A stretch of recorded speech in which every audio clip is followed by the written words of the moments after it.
Hello, sweet soul. Welcome to my channel. I'm your cosmic auntie, the interstellar storyteller, and this is going to be a quick little collective reading for the full moon in Leo. I really hope that this reading is of service to you in some helpful way, and I hope that it is able to come alongside you and assist you in gaining greater clarity to whatever it is that you are experiencing, feeling, sensing, navigating at this time. So thank you for being here and thank you for being you. I just sat down to do a little pre-bed meditation while my hair is drying, and I received a visual that kind of really struck me, and I felt very called to go up, get my phone, press record, and share it in a more collective sense. So the moment I closed my eyes, I heard lights, camera, action, and each word came with a spotlight. It was like poof, poof, poof, and I was in the light. And at first I was like, I kind of like pulled back, and then I put my shoulders down and back, and I stood in the light, and I took it in, and everywhere it was really dark around me, and I was just in the light. And it reminded me of my theater days, the kind of lighting that they would use for a monologue. And I just feel like this full moon in Leo, as well as Aquarius season, is inviting us deeper into our main character energy. Monologues are a time of usually raw emotions, thoughts, truth, the hopes and dreams, pain, anguish, reflections. They usually there's a way of pouring their heart out or expressing something, expressing emotions in a very authentic, original, raw way, where they're usually alone on that stage and the spotlight is on them, and they are there, again, pouring their heart out, and they are, embodying that truth, their truth, telling their story.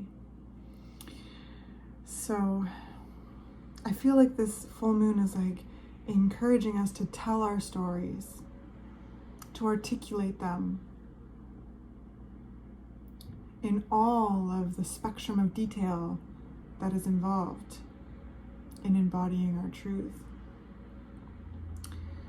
And when I shrunk back, it's like I get this energy where it's like there's this invitation to shine a spotlight of awareness on any time we've shrunk back,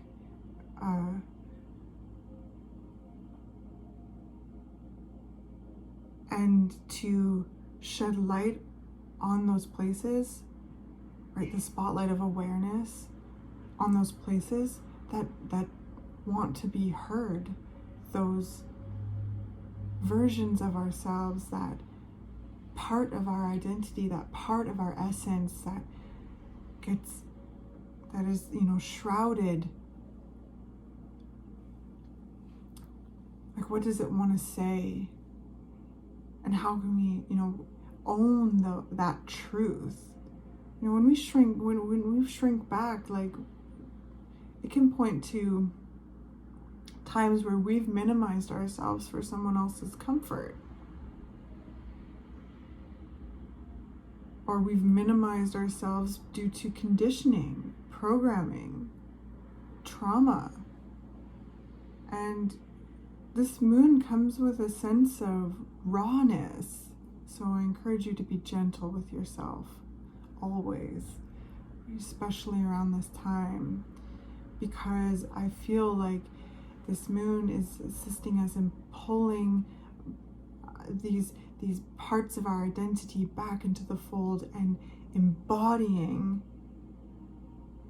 our fullness, our rawness, owning our truth, telling our stories, shining. And it's uncomfortable, right? To like, when you pull our shoulders back and open that heart space, it's like, it could be like, I just did it and kind of like my sternum pop. It's like, it can be like a bit,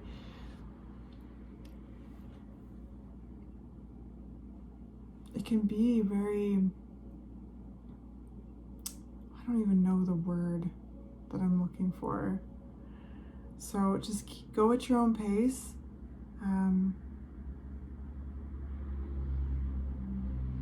Know that you're not alone. Healing does not happen in isolation.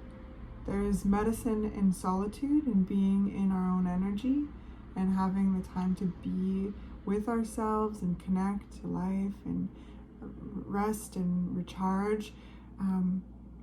But it's also important to know that you deserve love and support from others, and the more that we shine the spotlight of awareness on those places of pain, those places where we shrink back, where we want to be seen but we might be afraid to be seen, and the why behind that. And that can look so many different ways. And when we embrace that why and we embody that truth, and return to sender any energy that is not ours to carry, because when we shrink back, it oftentimes points to, like I said before, places where we've been laden with others' projections of insecurity or projections of doubt or projections of shame or embarrassment or jealousy. And so our original selves, there's aspects that shrink back and then are desiring to return into the fold. And this is where this full moon in Leo is going to be incredibly helpful and a powerful energy to work with. So let's see what we've got here. Oh, the Queen of Swords. Yes. Yes. Look at this main character energy. Stepping out of the shadows and embodying her grandness, her rawness, her knowledge, her truth, right? This is air energy, and we are in air season. This is reclaiming your truth. This is something that is very powerful with monologues, right? It's like really sharing their truth, their perspective, their experience within the storyline. And so I feel that it's very much important and could be useful at this time to tell your story. And that could look like telling your story to your journal, and really speaking that truth. Telling it to your journal. It could be telling it to trusted friends that feel like home to you, therapists, counselors that truly support you and create a safe space for you. Could be community support groups, could be social media platforms, through your art creations. I feel like this full moon is asking us create in all of our originality, in all of our rawness, to tell our story.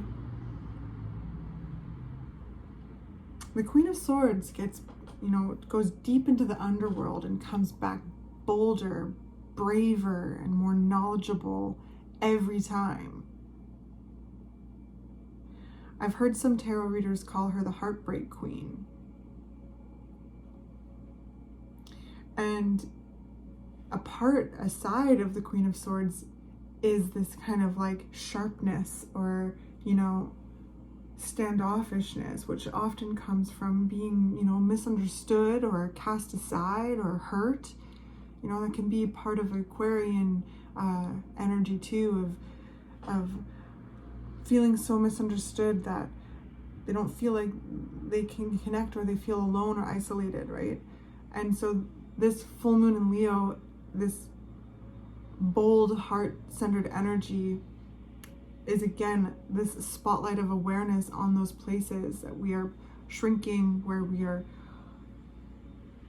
hiding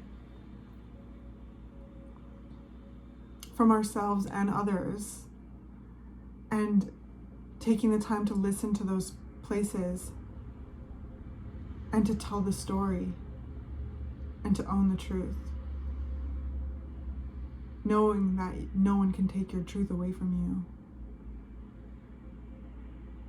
Especially, you know, if you resonate with that, you know, shrinking back. We all are unraveling social programming. But if you resonate with shrinking back to make someone else comfortable, that is an important story to tell, because we are recalling the parts that we suppressed back into the fold. And it's oftentimes related to our inner child. The Queen of Swords is a protector as well, a warrior. And when the Queen of Swords is in their like full like expression, not like what we just talked about, like this, I mean, that's a part of it, right? But the Queen of Swords again is like bigger, it bounces back, bolder, braver, and more intelligent every time. She's a defender of truth, virtue, justice. She is like the protector of the underdog, for real. One of my favorite energies in the tarot deck is the Queen of Swords. Because she does point to the rawness of pain and articulating and expressing that, as well as our, you know, our profound ideas, our original ideas, our innovation. She's often depicted with her hand out and her sword raised, indicating, I am ready and willing to learn and take in new information, but my boundaries are here and my core truth is known.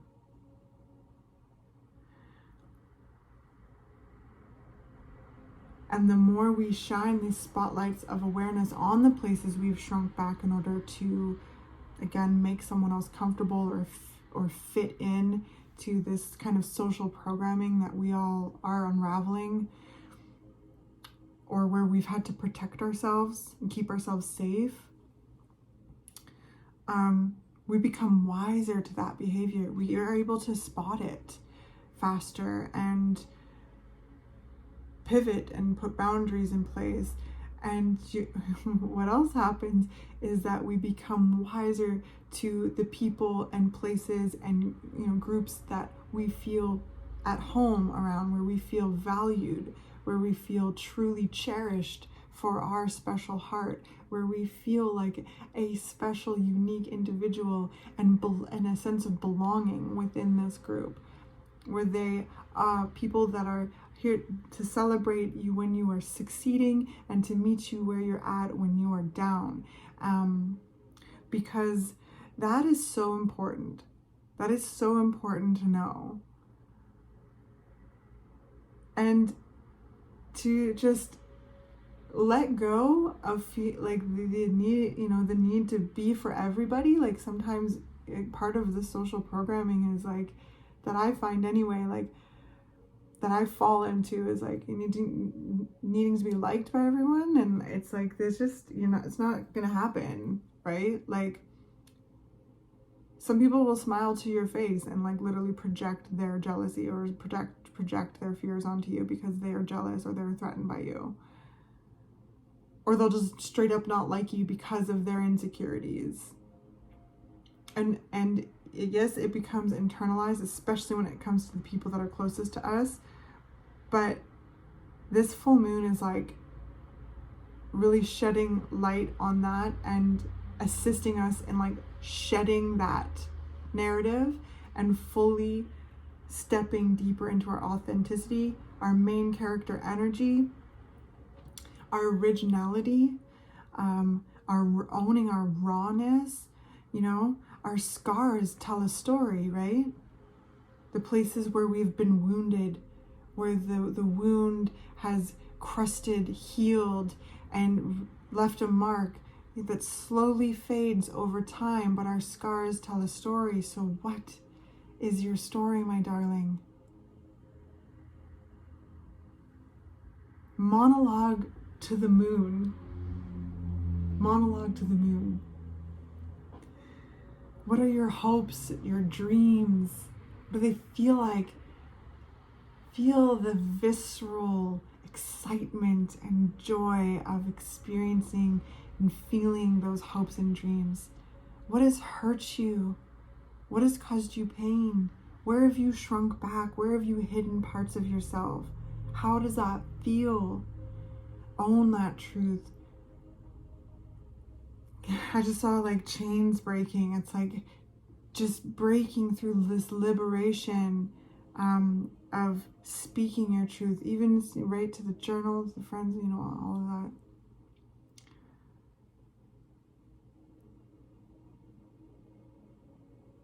Because you are beautiful. You are a star. Aquarius is ruled by the star card and reminds us that we are, each and every one of us is stars. And it's truly revolutionary to do what we're talking about. To unravel social conditioning, you know, familial conditioning, or all the conditioning that may keep us shrinking back, to boldly break through that, to articulate how that feels and why that was frustrating and why that happened and how it felt and why it was just not cool. And because, you know, the moon is making a aspect to Uranus. I just can't remember what it is. Maybe a square? I can't remember. But I know that there is an aspect made to Uranus. So this is like revolutionary ideas, perspectives, innovations, being a rebel. It's just beautifully rebellious to be yourself. And if you're not causing harm to anyone, anything, like, keep doing you, baby. Keep doing you. You know, haters are gonna hate and lovers are gonna love. And the more you keep, you know, the more you keep stepping into your main character energy, the more like-minded people you'll attract as well. You know, that is, the projections will continue to happen, but you'll be able to spot them more and be able to recognize that more and recognize it if it becomes seated and internalized within you, to unpack it, to show up for you, to yourself in support, to be like, whoa, whoa, whoa, you know, like if you ever catch yourself feeling like self-sabotagey or, you know, self-doubt or, you know, feeling fear, to unpack that.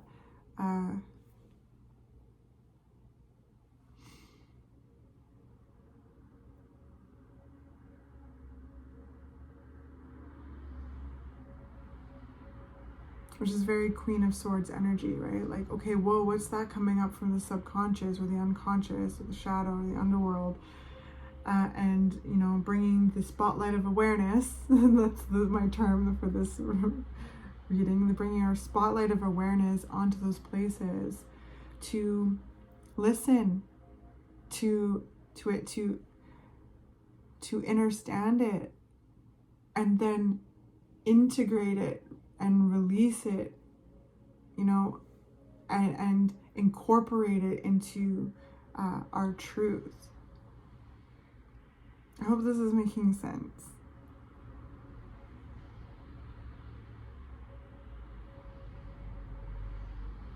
So let's turn these over.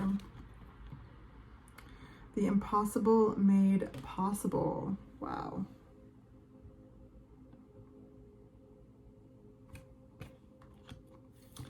And, ooh, karmic clearing.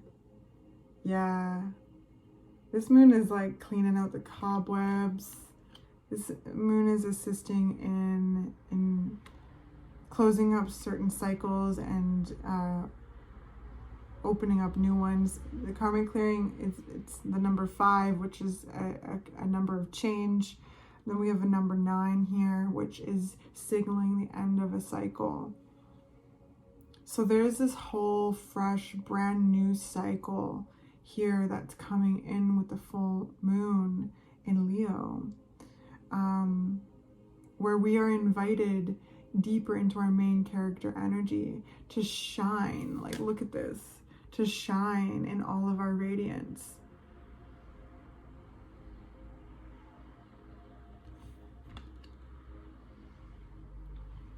So, okay, here, let's start with this one.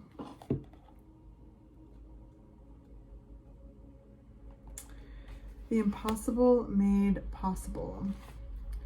Love brings the sea into boiling and turns the mountain into a pebble. Love creates infinite openings in the dark sky and shudders the earth with its magnitude. Rumi.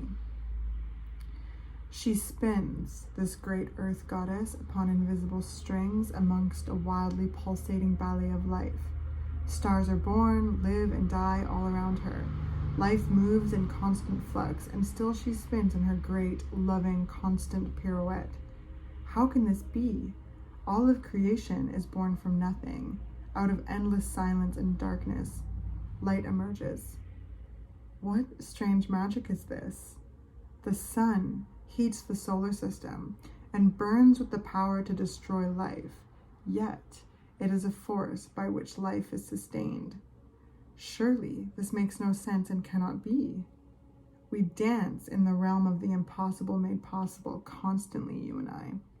We are so engrossed in it, so familiar with it, and yet blind to it, that these constant impossibilities happening in every moment fail to inspire us.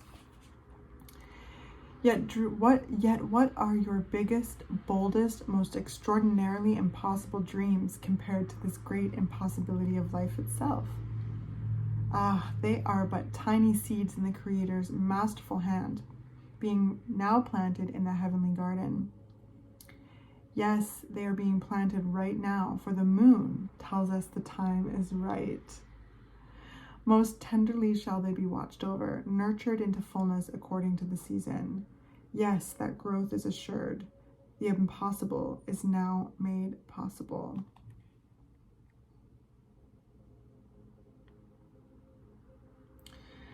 Oh, I see this part. I'm going to read this part here.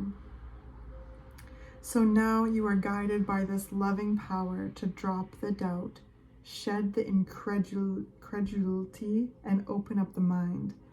Allow your imagination to be inspired as though you are a child in a great garden, hearing the breath of the earth in the wind-whipped leaves and the voices of the ancestors in birdsong. The universe wants something to happen for you, something beautiful, something utterly improbable, and something perfect for your path, your own unique divine destiny.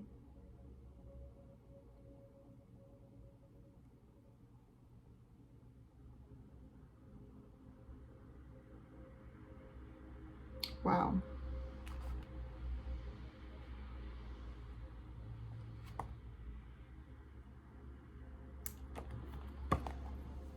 Beautiful. Okay, so I'm going to do this one now. Please leave me a comment if any of this kind of inspires anything or resonates in any way. All right, so we have karmic clearing. You are fast outgrowing a level of consciousness to which are attached particular wounds, issues, and struggles. As you outgrow that consciousness, these issues will release their grip on you. You are receiving divine notice that karmic clearing is taking place through a combination of your own efforts and spiritual grace from the heart of the divine. It is time for an old wound to be released once and for all.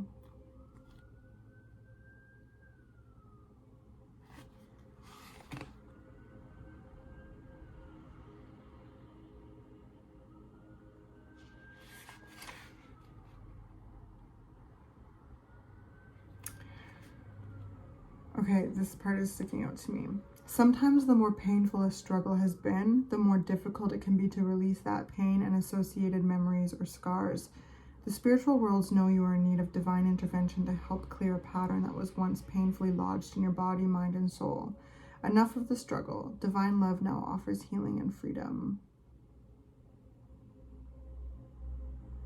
You are safe, you are loved, and you are protected. And it does take time to release. And keep being gentle with yourself. And again, healing doesn't happen in isolation. Take the time that you need to rest and be in your own energy, and then step out into your main character energy, shining like the raw, beautiful diamond that you are, sparkling and attracting in all that you desire, and the people that will want to see you win, and the people who will meet you when you're feeling down and lift you up. The world needs you in your authenticity. So, thank you so much for being here. Happy full moon. I hope that this was helpful in any way. And yeah, if you connected with anything, leave me a comment, give me a thumbs up, subscribe if you want to see more readings from me. I would love to have you, and many blessings again. I'll catch you in the next reading.